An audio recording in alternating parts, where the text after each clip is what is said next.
Namo Buddhaya. Perkenalkan, nama saya Eka Ratana dengan NIM 0250 1250 121 886. Saya dari Prodi Pendidikan Psikologi Konseling Buddha. Pada kesempatan kali ini, saya akan membahas tentang karakteristik masalah dan kesulitan belajar.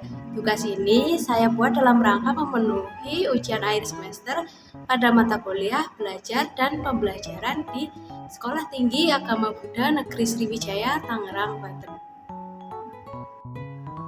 Dalam proses pembelajaran, setiap peserta didik memiliki kemampuan dan cara belajar yang berbeda-beda. Namun, tidak semua peserta didik dapat mengikuti proses belajar dengan baik.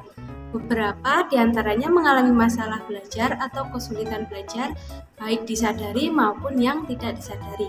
Masalah ini berasal dari berbagai faktor seperti faktor internal, misalnya motivasi dan kemampuan, maupun faktor eksternal seperti lingkungan belajar. Oleh karena itu, penting untuk mengenali karakteristik dari kesulitan belajar agar dapat dilakukan penanganan yang tepat dan tidak berlarut-larut. Karakteristik yang pertama adalah kesulitan dalam memahami materi pembelajaran. Peserta didik yang mengalami hal ini biasanya membutuhkan waktu yang lebih lama untuk menangkap informasi. Mereka juga sering mengalami kebingungan meskipun materi sudah dijelaskan beberapa kali.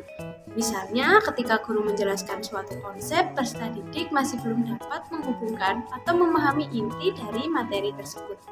Hal ini menunjukkan adanya hambatan dalam proses pemahaman. Karakteristik yang kedua adalah prestasi belajar yang rendah. Hal ini dapat dilihat dari nilai yang berada di bawah rata-rata atau tidak sesuai dengan kemampuan yang dimiliki. Menariknya, tidak semua peserta didik dengan nilai rendah memiliki kemampuan yang rendah. Bisa jadi mereka sebenarnya mampu tetapi mengalami hambatan dalam proses belajar seperti kurangnya motivasi atau kesulitan memahami sesuatu. Selanjutnya adalah lambat dalam mengerjakan tugas.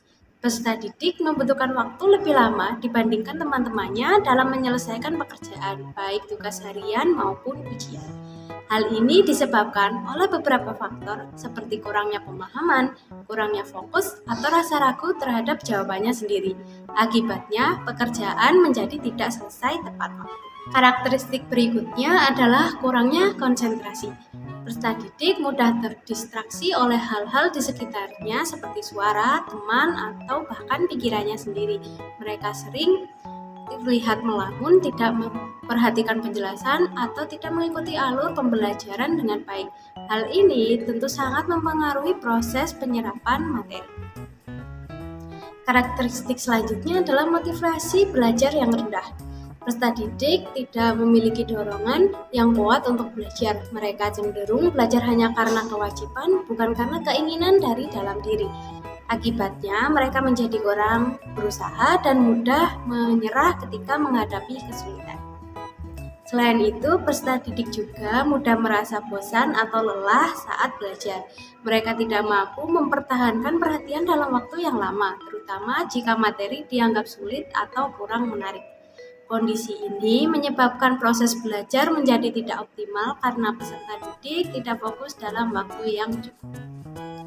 Karakteristik berikutnya adalah adanya kecemasan dalam belajar atau saat menghadapi ujian. Peserta didik merasa gugup, takut, atau bahkan panik. Padahal bisa jadi mereka sudah mempersiapkan diri sebelumnya. Namun karena rasa cemas tersebut, mereka kesulitan berpikir dengan jernih sehingga hasil yang diperoleh tidak maksimal. Kemudian muncul perilaku menyimpang dalam proses belajar. Contohnya seperti mencontek, menghindari tugas, atau tidak jujur dalam mengerjakan pekerjaan akademik. Perilaku ini muncul sebagai bentuk pelarian karena peserta didik merasa tidak mampu menghadapi tuntutan belajar. Karakteristik lainnya adalah ketergantungan pada orang lain. Peserta didik menjadi kurang mandiri dan selalu mengandalkan bantuan teman atau guru. Mereka cenderung tidak mencoba terlebih dahulu dan langsung meminta bantuan tanpa usaha sendiri.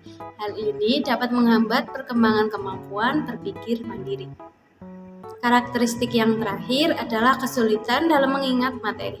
Peserta didik mudah lupa terhadap informasi yang telah dipelajari, bahkan dalam waktu yang relatif singkat. Hal ini menunjukkan adanya hambatan dalam proses penyimpanan dan pemanggilan kembali informasi dalam ingatan. Dari penjelasan tersebut dapat disimpulkan bahwa karakteristik masalah dan kesulitan belajar sangat beragam. Karakteristik tersebut dapat dilihat dari aspek kognitif seperti pemahaman dan ingatan, dari aspek afektif seperti motivasi dan kecemasan, serta dari aspek perilaku seperti kebiasaan belajar dan sikap dalam menghadapi tugas.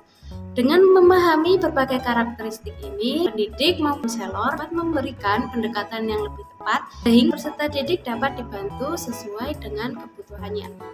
Dengan demikian, proses pembelajaran dapat berjalan lebih efektif dan tujuan pendidikan dapat tercapai dengan lebih baik. Sekian yang dapat saya sampaikan. Terima kasih.